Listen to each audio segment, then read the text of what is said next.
반짝반짝 책정거장. 안녕하세요. K입니다. 오늘 함께 살펴볼 책은 인류의 조건입니다. 일본 작가인 사이토 다카시의 작품인데요. 책 표지를 보면 누적 판매 1000만 부라는 문구가 있습니다. 이 책은 절판됐다가 이번에 재출간된 건데 이미 그런 엄청난 기록을 보유하고 있는 걸 보면 책의 잠재력이 상당한 것 같다는 생각이 듭니다. 그런데 저는 솔직히 이 책을 읽던 초반에는 이게 베스트셀러라고? 라는 물음표가 생겼었어요. 일반적으로 베스트셀러라고 하면 탁월한 통찰력과 참신한 견해를 갖고 있으면서도 술술 쉽게 읽히는 대중성이 있을 거라 생각했었거든요.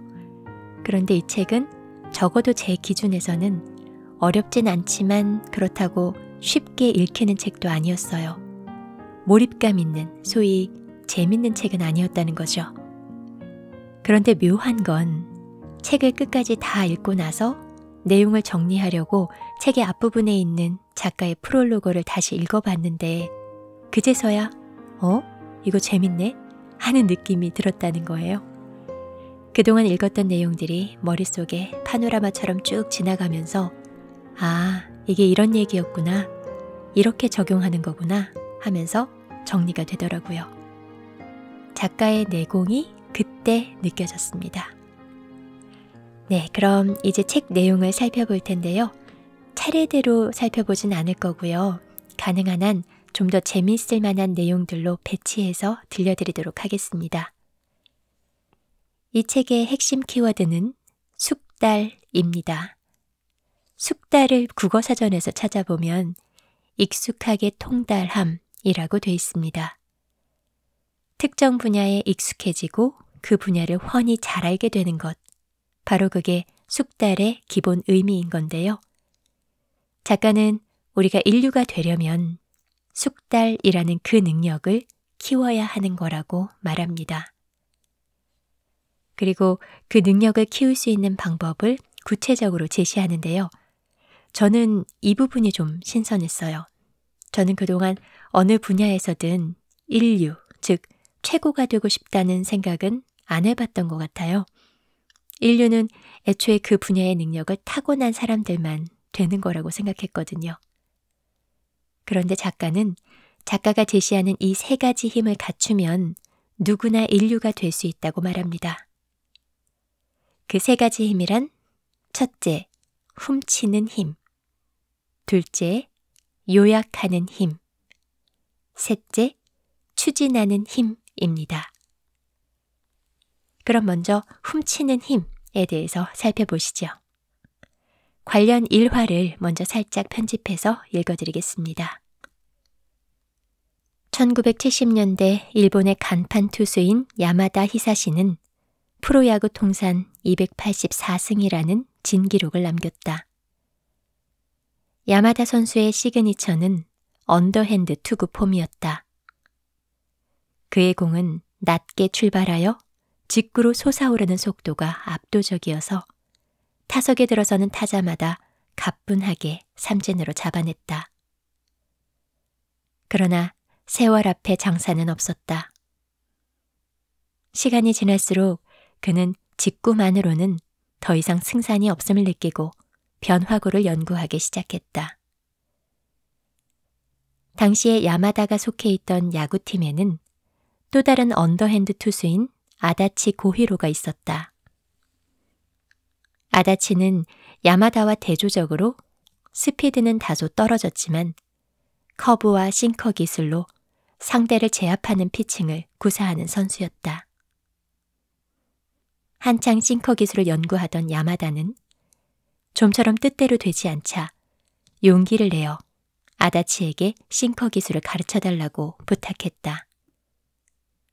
그러나 아다치는 싱커를 던지게 되면 자네의 주특기인 직구와 스피드를 포기해야 하니 아직은 싱커를 던질 때가 아니야 라며 거절했다. 하지만 이미 필사적인 마음이었던 야마다는 포기하지 않았다. 야마다는 아다치가 불펜에서 투구 연습을 할 때마다 뒤에서 지켜보았다. 아다치의 투구 폼을 훔쳐보며 그가 구사하는 기술을 그대로 따라하기 시작했다. 아다치는 이렇게 말했다. 야마다가 언젠가는 나를 능가하는 선수가 될 거라는 건 이미 알고 있었다.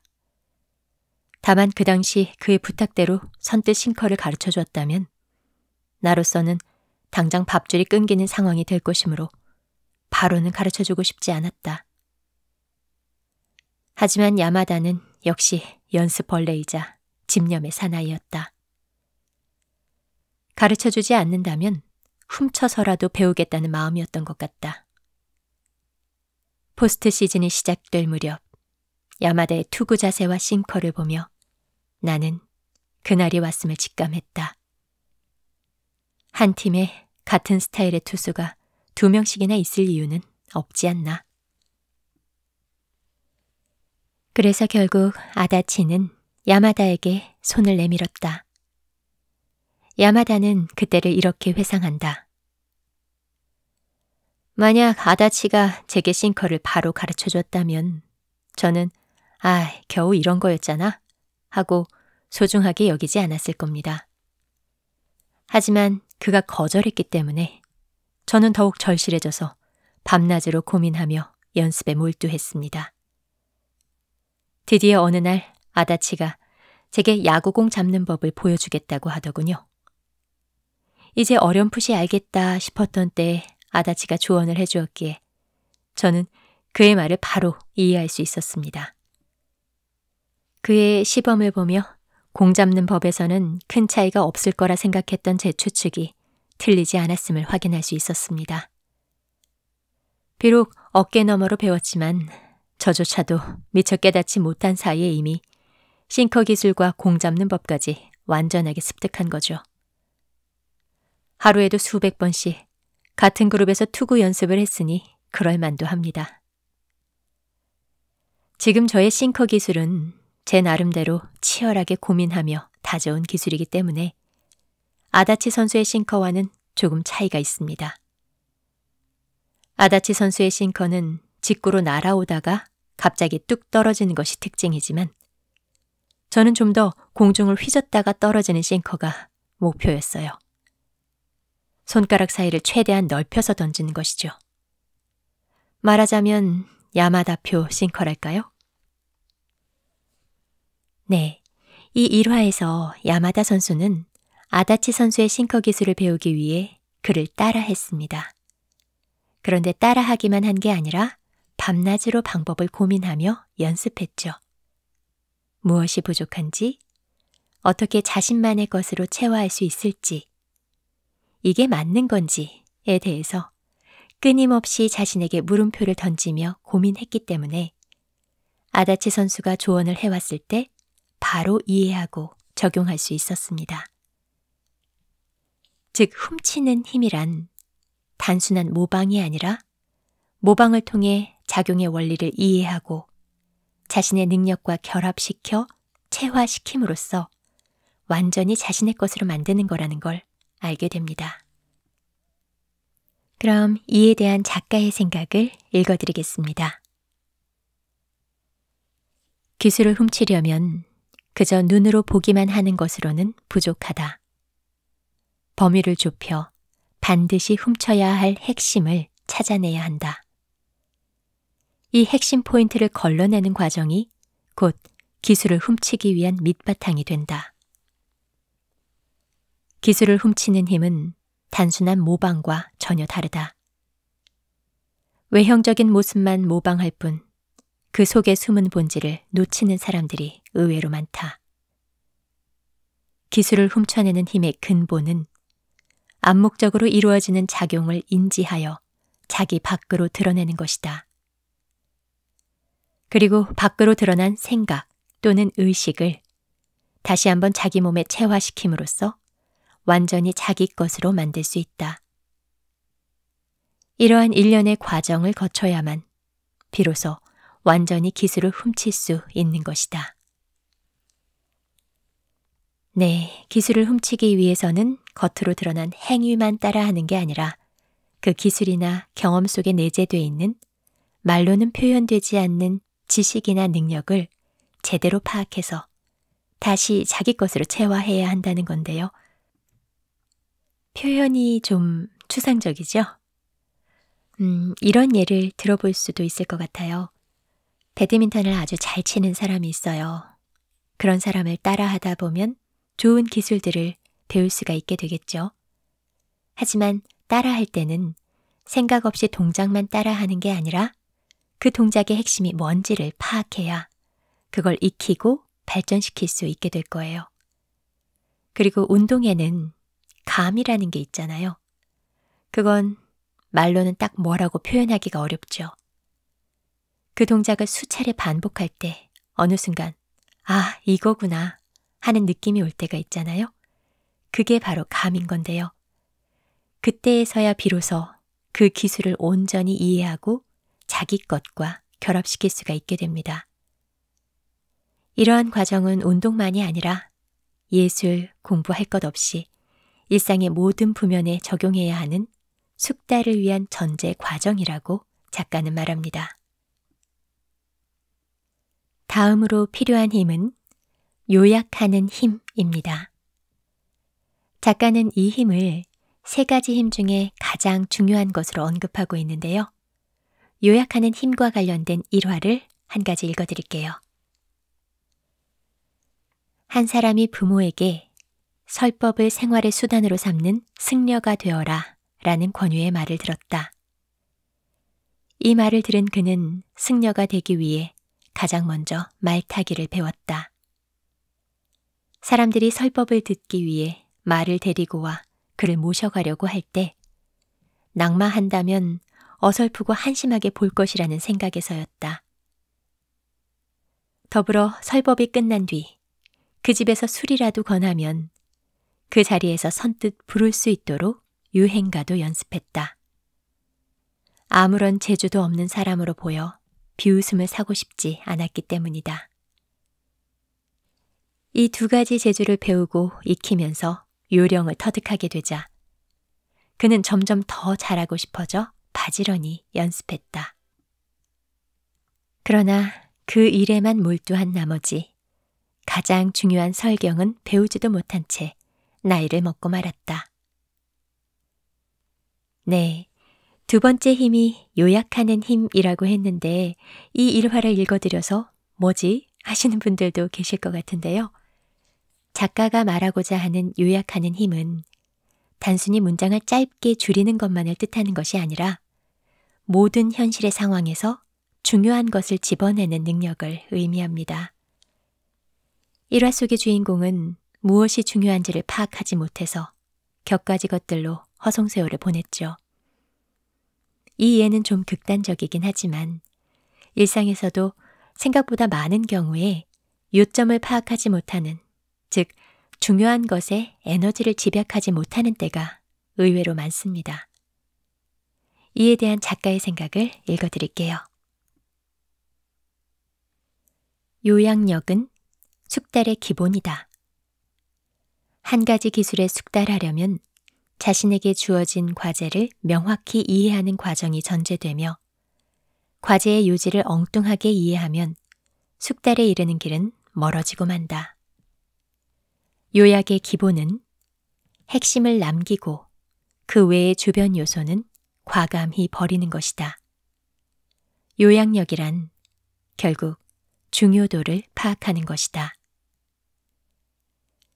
회의 자리에서 대부분의 시간을 형식적인 보고에 할애하느라 정작 의사결정이 필요한 중요 사항은 제대로 논의조차 못하는 상황이 적지 않다. 회의 문서와 보조 자료들은 회의 시간 절약에 도움을 주지만 문서 설명에 너무 많은 시간을 할애하는 것은 주객이 전도된 것이다. 회의 자료를 훑어보며 요지를 파악하는 일은 회의 참석자 각자가 회의에 참여함과 동시에 소화해야 하는 기본적인 부분이다. 회의에 참여하면서 자료에서 요지를 파악하는 작업을 평행하게 해내지 못하는 사람은 요약력을 기르는 연습이 부족하다는 뜻이다. 참여한 사람들이 일정 수준 이상의 요약력만 갖추어도 시간과 에너지 소모가 어느 정도 예방될 수 있을 것이다. 반면 회의 진행을 방해하는 주체가 상사나 고객 등 주도권을 가진 사람일 경우는 소모적인 상황이 와도 조율하기가 어렵다. 예를 들어 회의의 의사결정권자가 요점을 벗어난 이야기를 장황하게 늘어놓으며 회의 진행을 어렵게 만들면 모든 참여자의 시간과 에너지를 빼앗는 꼴이 된다. 그러므로 의사결정권을 가진 자리에 있는 사람일수록 요약력이 더욱 절실히 요구된다.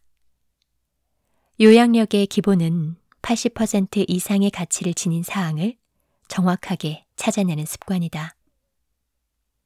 특히 스포츠 분야에서는 80% 이상의 비중을 차지하는 기술을 연마하는 데 에너지를 투입하는 것이 빠른 숙달의 기본이다. 예를 들어 축구에서의 오버헤드킥은 실제 경기에서 자주 쓰이는 기술이 아니다. 하지만 기술 자체가 워낙 화려하고 동작이 크기 때문에 하이라이트 장면 등에 자주 등장할 뿐 아니라 축구를 소재로 한 만화에서도 끝판왕, 필살기와 같은 이미지로 그려진다. 이 때문에 축구 꿈나무들은 그 모습을 동경하여 오버헤드킥 연습에 열정을 쏟아붓기 쉽다. 하지만 실제 경기에서는 포지셔닝이나 트래핑 등의 기술이 더 중요하다. 화려하게 눈에 띄지는 않지만 볼 경합 상황에서 수시로 사용되는 기본 기술이기 때문이다. 이처럼 실전에서 자주 사용하는 기본 기술 연습에 에너지를 집중하는 것이 숙달로 가는 지름길이다. 프로 축구팀인 가시마 앤틀러스의 지코 코치는 팀을 우승으로 이끈 비결을 묻는 기자들의 질문에 반복 연습을 통해 기본기를 철저히 다지는 것이라고 답했다. 인류 선수일수록 80%인 기본기를 꾸준히 반복하여 체화하는 것이 얼마나 가치 있고 중요한지 정확하게 인지하고 있다.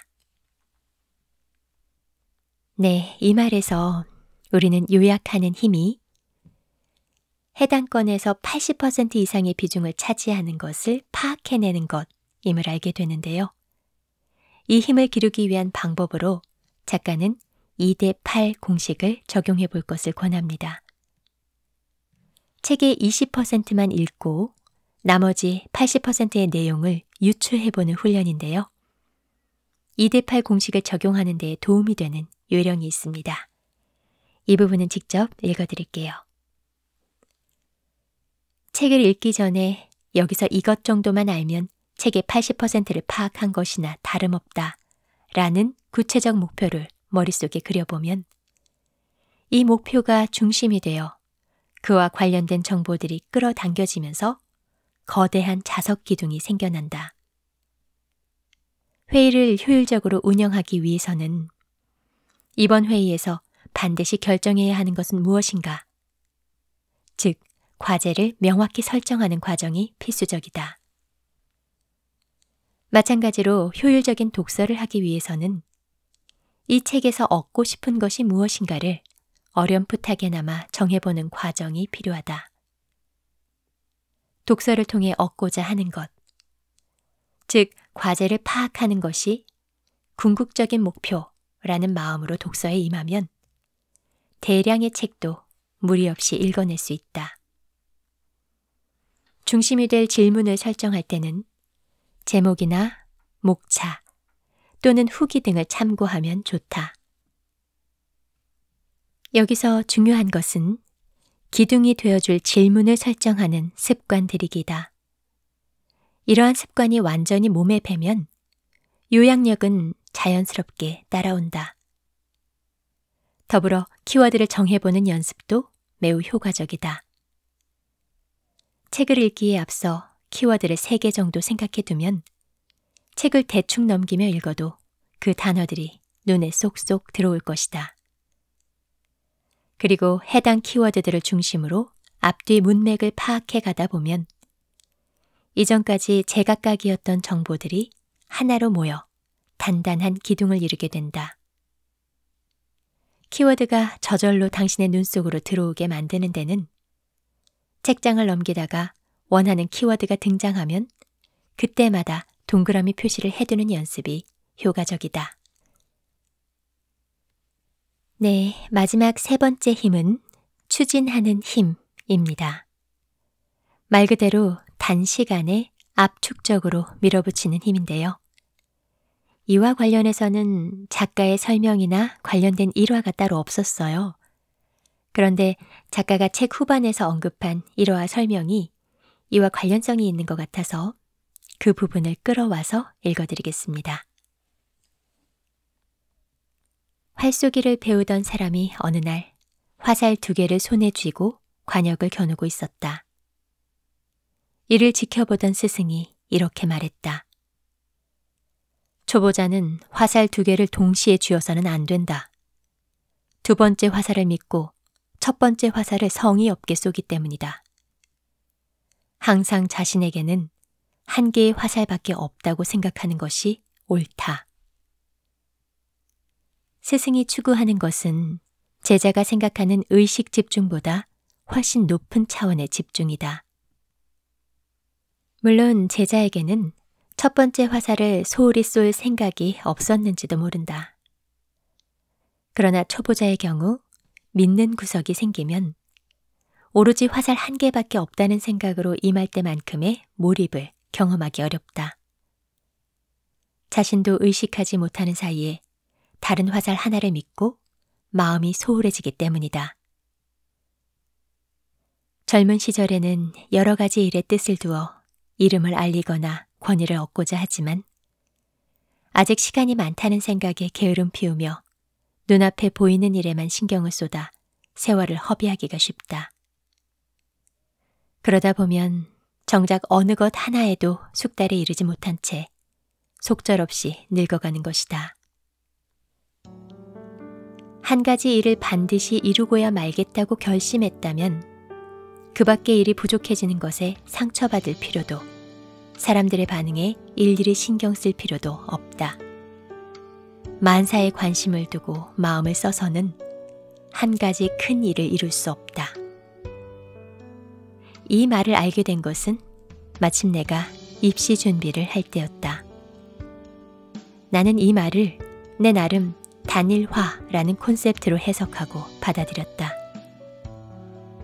여기저기 적당히 발을 담그고 슬쩍슬쩍 파보는 것이 아니라 여기다 싶은 한 곳을 정해 온 힘과 마음을 쏟아 저 깊이 안반까지 뚫어나가다 보면 언젠가는 마르지 않고 샘솟는 우물을 파낼 수 있으리라는 신념이 끌어올랐다. 이 말은 무언가 기술을 얻고자 하면 양적인 축적이 선제되어야 질적인 변화를 끌어낼 수 있다는 결론으로 이어진다. 네, 추진하는 힘은 몰입하여 밀어붙이는 힘이라고도 할 수 있을 것 같은데요. 모방하고자 하는 기술의 핵심을 파악하고 훔쳐왔다고 해도 그것에 집중적으로 쏟아붓는 에너지가 없으면 눈에 보이는 결과도 미미하겠죠.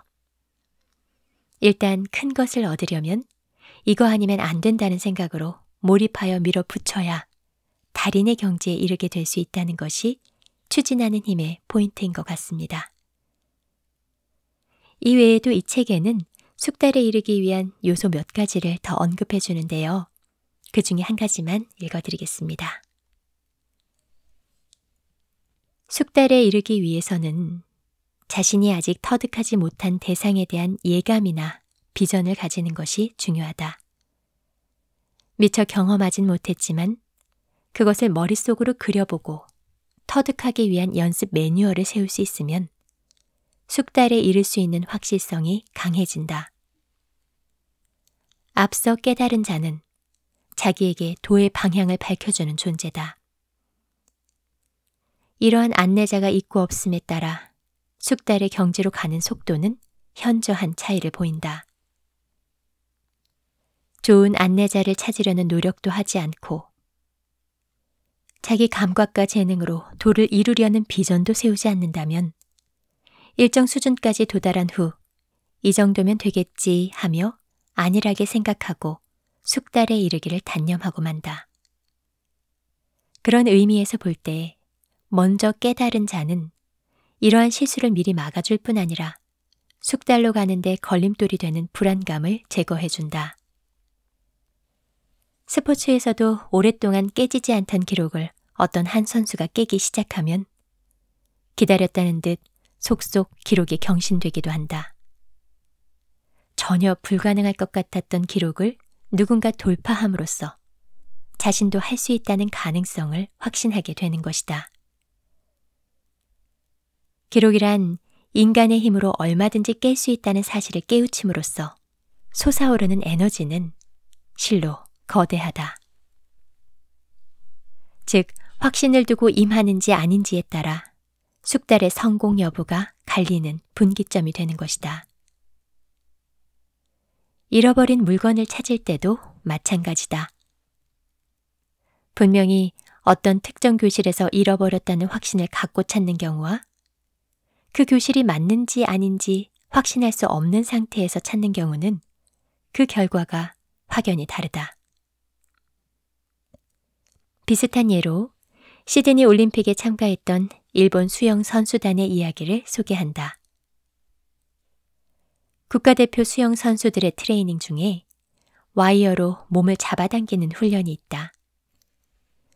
이 훈련은 세계 기록과 같은 빠르기를 몸으로 직접 느껴보기 위한 것으로 수영 선수들의 몸을 와이어로 묶은 다음 물리적으로 끌어당기며 그들의 페이스를 세계 기록에 맞추는 방법이다. 이 훈련의 목적은 세계 기록을 자기 몸으로 직접 느껴보면서 그 수준의 감각을 체화하여 숙달에 이르는 데 필요한 힌트를 주는 것이다. 그와 동시에 세계 수준의 수영이 어떤 것인지를 체험하게 함으로써 막연한 불안감을 제거해주는 효과도 있다. 먼저 깨달은 자의 수준과 기술을 직접 체험한다는 의미에서 볼 때 와이어 훈련은 매우 중요한 숙달의 비결을 포함한 방법이다. 네, 그러니까 또 다른 숙달의 비결은 좋은 안내자를 찾거나 해당 기술에 숙달되었을 때의 모습을 미리 그려보고 구체적으로 상상해보고 할 수만 있다면 실제적으로 느껴보라는 거네요. 이 외에도 여러 방법들이 더 언급되어 있긴 한데 영상에서 다 설명하긴 어려울 것 같고요. 마지막으로 인류 소설가인 무라카미 하루키에 대한 내용을 살펴보도록 하겠습니다. 사실 이 책에는 괴테, 존 맥켄로, 스즈키 이치로, 혼다 쇼이치로 등등 광범위한 분야에서의 인류에 속하는 사람들이 언급되어 있는데요. 유일하게 무라카미 하루키를 설명하는 부분에서는 단지 책 몇 장 정도가 아니라 마지막 6장 전체가 할애되어 있어요. 이 중에 신선하게 느껴지는 부분이 있었는데요. 하루키 작가가 운동과 음악을 글쓰기에 연결했다는 겁니다. 그걸 소재로 삼았다는 뜻이 아니라 글이 운동에 영향을 받고 그래서 음악의 리듬이 보인다는 거죠. 그 부분을 읽어드리겠습니다. 무라카미 하루키는 인터뷰에서 현재 나의 문체는 달리기를 하면서 완성한 것 같습니다. 라고 이야기했다. 그는 원래 하루에 담배를 60개비씩 피워대던 헤비 스모커였지만 금연을 결심하면서 달리기를 시작했다. 본격적으로 달리기를 습관화하게 된 동기는 체력 저하였다. 끊임없이 달리며 16번이나 마라톤 풀코스를 완주하고 나면 문체도 바뀔까요? 라는 질문에 그는 이렇게 대답했다. 당연히 변합니다. 몸매도 바뀌고 달리는 폼도 바뀌고 문체도 달라져요. 식생활도 달라지고요. 모든 것이 변합니다. 그건 당연한 이치예요. 예를 들면 호흡법의 경우도 그렇습니다. 한참을 달리면 호흡 패턴과 리듬이 자연스럽게 달라져요. 숨이 길어지는 거죠. 그렇게 되면 문장 호흡도 길어집니다.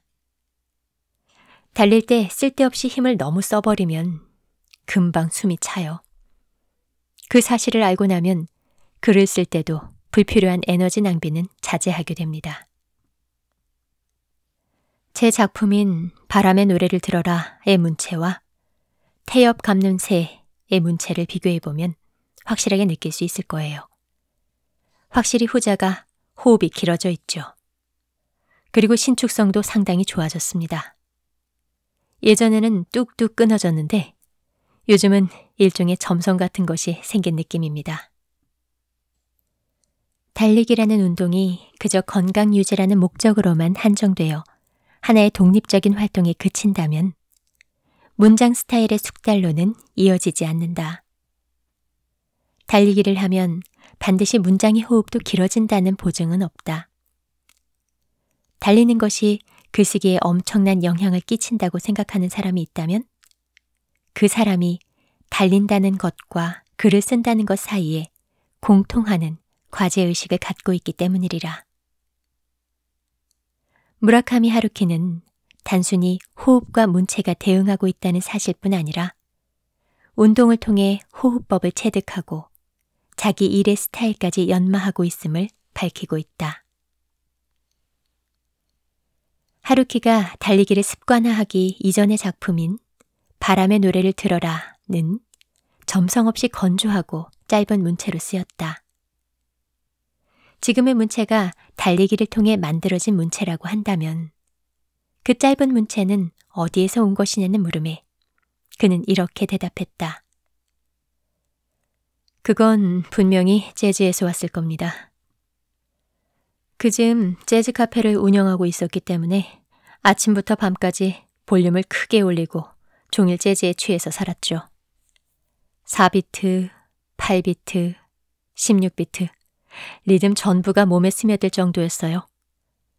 아마 그 느낌을 유용해서 문장을 썼던 것 같습니다.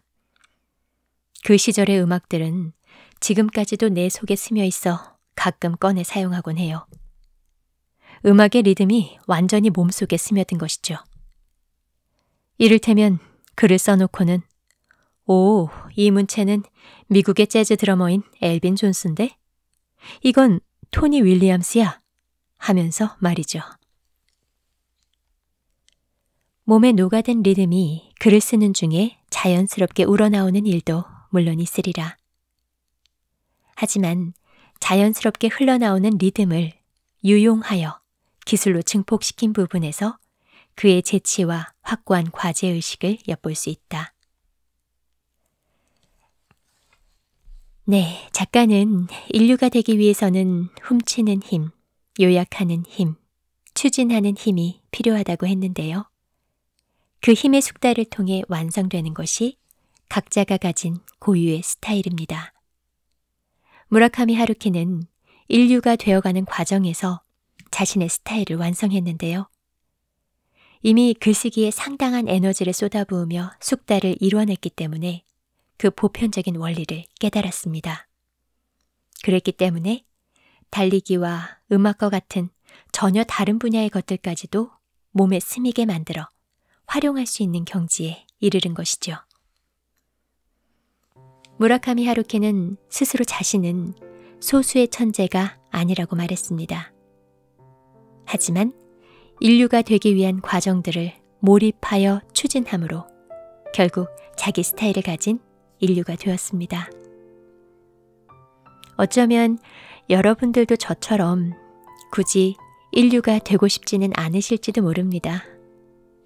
하지만 아무것도 이루지 못하고 노년을 맞이하는 것보다 무언가 하나라도 스스로 인정할 수 있을 만큼의 경지에 올려놓을 수 있다면 그렇지 않는 때보다 삶이 더 만족스럽지 않을까 하는 생각이 듭니다. 다른 사람의 기술, 성품, 특성들 원하기만 한다면 훔칠 수 있습니다. 대신 훔치고자 하는 것의 핵심을 파악하고 몰입하여 추진할 때만이 그것이 내 기술이나 특성과 결합하여 더 나은 나만의 것이 될 것입니다. 책의 일부분을 가지고 그래도 이 책이 전달하고자 하는 핵심을 전해드리기 위해 노력해 봤는데 마음에 드실지 모르겠습니다. 그럼 사이토 다카시의 인류의 조건 책 리뷰는 여기에서 마치겠습니다. 들어주셔서 감사합니다. 그럼 모두 좋은 하루, 좋은 밤 되세요. 구독과 좋아요는 콘텐츠 제작을 지속하는 데 큰 힘이 됩니다.